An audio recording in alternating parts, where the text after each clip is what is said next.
ಶಿವ, ವಿಷ್ಣು, ಗಣೇಶ, ಪಾರ್ವತಿ, ಲಕ್ಷ್ಮಿ ಹೀಗೆ 108 ದೇವತೆಗಳು ಇದ್ದಾರಲ್ಲ, ಯಾರನ್ನು ಪೂಜಿಸಲಿ? ಕನ್ನುಡಿ. ಆಕಾಶಾತ್ ಬಾನಿಂದ. ಬಾನಿಂದ ಬಿದ್ದ ನೀರೆಲ್ಲ, ಬಾನಿಂದ ಬಿದ್ದ ನೀರೆಲ್ಲ ಹರಿಯುವಂತೆ ಕಡಲಿನ ಕಡೆಗೆ. ಯಾ ದೇವಗೂ ಇತ್ತ ನಮನ, ಯಾ ದೇವಗೂ ಇತ್ತ ನಮನ, ಮಾದೇವನಡಿಗಳಿಗೆ ಮುಡಿಪು. ಸಂಸ್ಕೃತ ಮೂಲ. ಆಕಾಶಾತ್ ಪತಿತಂ ತೋಯಂ ಯಥಾ ಗಚ್ಚತಿ ಸಾಗರಂ, ಸರ್ವದೇವ ನಮಸ್ಕಾರಃ ಕೇಶವಂ ಪ್ರತಿಗಚ್ಚತಿ. ಆಕಾಶದಿಂದ ಬೀಳುವ ಎಲ್ಲಾ ಮಳೆ ನೀರು ಕೊನೆಯಲ್ಲಿ ಸಮುದ್ರವನ್ನು ಸೇರ್ತದ. ಹಾಗೆ ಯಾವ ದೇವರಿಗೆ ಮಾಡಿದ ಪೂಜೆ ಕೂಡ ಕೊನೆಯಲ್ಲಿ ಆ ಪರಮಾತ್ಮನಿಗೆ, ವಿಷ್ಣುವಿಗೆ ಸಲ್ತದ. ಅಂದರೆ ದೇವ ಒಬ್ಬ, ನಾಮ ಹಲವು. ದೇವ ಒಬ್ಬ, ರೂಪ ಹಲವು. ದೇವರನ್ನು ಯಾವುದೇ ಹೆಸರಿನಲ್ಲಿ ಕೇಶವ ಆಗಲಿ ಈಶ್ವರ ಆಗಲಿ ಭಜಿಸಬಹುದು.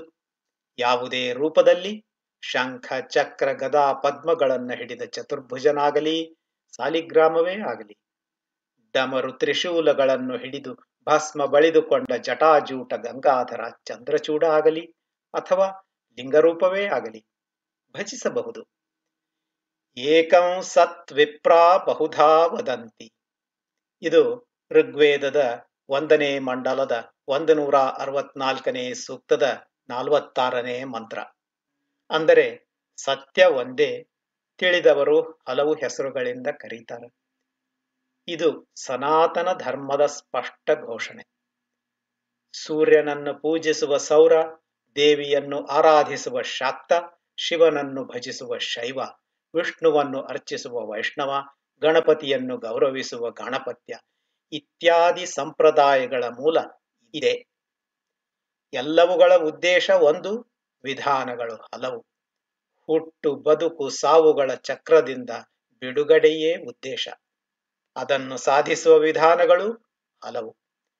ನಿರ್ಗುಣ ನಿರಾಕಾರ ಪರಮ ಸತ್ಯವನ್ನು ಸೇರಲು ಸಹಕಾರಿಯಾಗುವ ಸಗುಣ ಸಾಕಾರ ದೇವತೆಗಳು ಹಲವು. ಹೀಗೆ ವೇದಾಂತದ ತಿಳಿವನ್ನು ಒಳಗೊಂಡ ವೈವಿಧ್ಯತೆಯನ್ನು ಗೌರವಿಸುವ ಸೂಕ್ತ ಉಪಮೇಯ ಈ ಸರಳ ಧಾರ್ಮಿಕ ಡೆಮೊಕ್ರಾಟಿಕ್ ತತ್ವದ ಶ್ಲೋಕ ಭಾರತೀಯತೆಯ ಪ್ರತೀಕ ಅಲ್ಲವೇ? ಬಾನಿಂದ ಬಿದ್ದ ನೀರೆಲ್ಲ ಹರಿಯುವಂತೆ ಕಡಲಿನ ಕಡೆಗೆ, ಯಾ ದೇವಗೂ ಇತ್ತ ನಮನ, ಮಾದೇವನಡಿಗಳಿಗೆ ಮುಡಿಪು. ನಿಮ್ಮವನೇ ಆದ ವಿಶ್ವೇಶ್ವರ ದೀಕ್ಷಿತ.